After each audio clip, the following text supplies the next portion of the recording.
মিয়া ভাই, আপনার বউ আমার SMS করছে ভাই। দেখছেন, 6 বছর বিয়া করছেন, মাত্র 55 দিন বাড়িতে গেছেন, আপনি আর বাড়িতে যান না। বাড়িতে কে? আপনার মা আর আপনার বউ।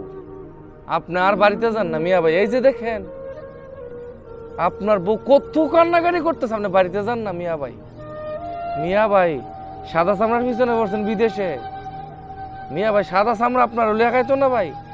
যতদিন টাকা আছে অতদিন সাদা চামড়া আছে মিয়া ভাই। এটা কোনো কথা মিয়া ভাই?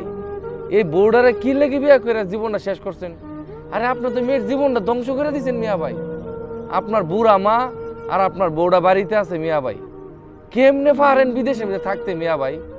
একটা বাচ্চার মুখও দেখাইতে পারেন না, এবার বাড়ি চলে যান মিয়া ভাই।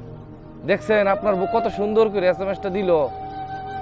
SMS-টা লেখার সময় তার কলিজারা ফাইটে গেছে মিয়া ভাই। আরো অনেক কথা আছে মিয়া ভাই, কথাটি বললাম না। আপনার বউ যদি পরকিয়া করে মিয়া ভাই, তাহলে তো আপনার দোষ। সাদা চামড়া নিয়ে কি দেশে যাবেন? এই সাদা চামড়া নিয়ে কি আপনি দেশে যাবেন? এই সাদা চামড়া নিয়ে কি দেশে গিয়ে সংসার করবেন? করতে পারতেন না মিয়া ভাই, পারতেন না। অনুরোধ মিয়া ভাই, বাড়িতে যান, বাচ্চার মুখ দেন। এই সাদা চামড়ার পিছনে বাচ্চার মুখ দেখতেন না মিয়া ভাই। অনুরোধ, আপনারা তারে বুঝান, আপনারা যারা আছে তারে বুঝান।